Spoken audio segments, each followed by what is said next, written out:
and you can't help yourself, you know that you can't even drink the whole small. But you go ahead, and when there's a nickel difference, you buy the 55-gallon drum. You're embarrassed. You know, you're walking out of the 7-Elevens, people are looking at you, and it's like, what would you do, lady? Nickel difference. And so we have such inexpensive food, and it's something that I would like Todd in future breakout sessions to discuss further when he talked about subsidies. Because we are so subsidized in America with food that food prices have gone down, not up, and processed food is cheaper than Whole Foods. And weird stuff too, even with Whole Foods. You can get an Argentinian pear that traveled 3,000 miles to Jewel for a quarter on good days with your preferred card. But a pear that came from Southern Illinois is going to cost you a good $1.50. What are you going to do? What choice are you going to make? If you're feeding a family and so forth, don't you want to have that extra money left over so that you can go on your ski vacation, so that you can buy your kids $300 Nikes?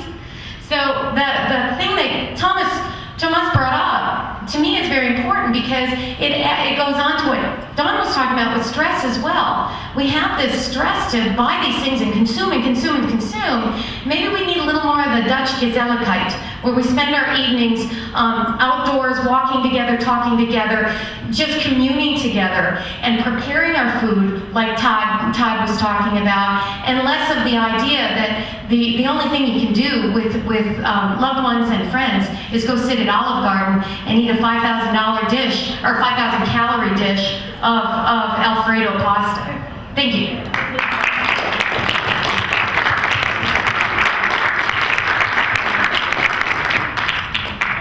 Are there any other comments? Okay. I just have two thoughts. The Foodie, it's a great movie. And last night on Oprah, the author was on, and he said, one of the comments that stuck in my brain is he said he bought a Hostess Twinkie, and it's 2 years old, and it still looks just as good. And you feel it's not even hard. So, processed food. Pardon me? Well, he said it looked great. But my other comment is for Cheryl. You were saying about the new people coming into the nursing that, they can't sometimes do the young people. Okay. Well, my mom is in a nursing home, and I'm finding, I've had a couple of the CNAs say to me that they're having hard times where they have to change their career because people that are coming into the residence are so heavy, they can't lift them. So I just wanted to make that comment.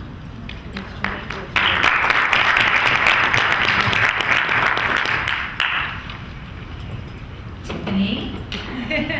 Hi, I'm Tiffany. I'm still in high school, but I have a couple of questions because there's a recreation center being opened and breaking ground soon. And I'm in student council finding out new ways to find money and things.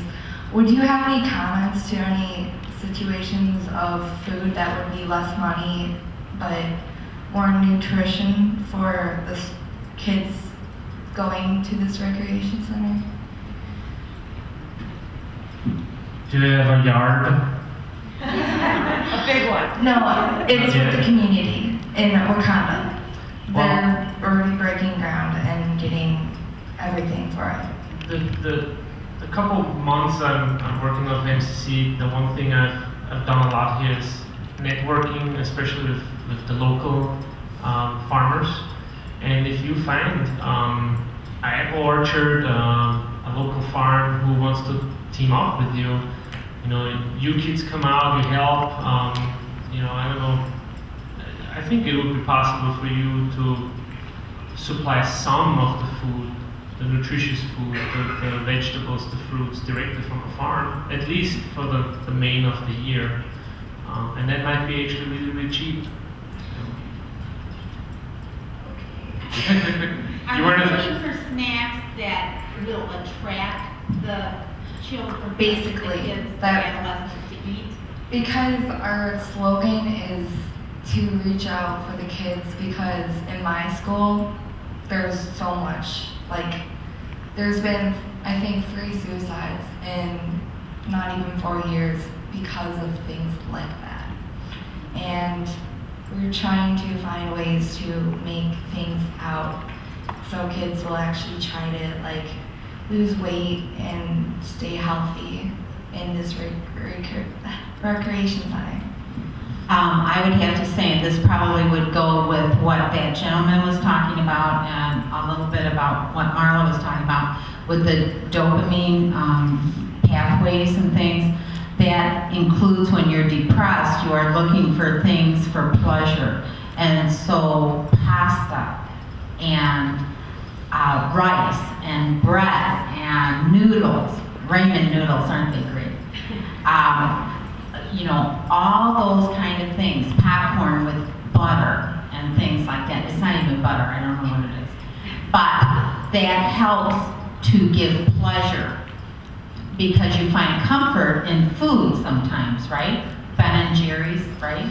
Cherry Garcia. I'm not a Yeah, fan I of know. sweets. But I mean, people are looking for that when they're depressed and things like that. So you have to find a healthy substitute for that too, to have that. And I think it's hard to find, but they haven't had the choice of having something else either.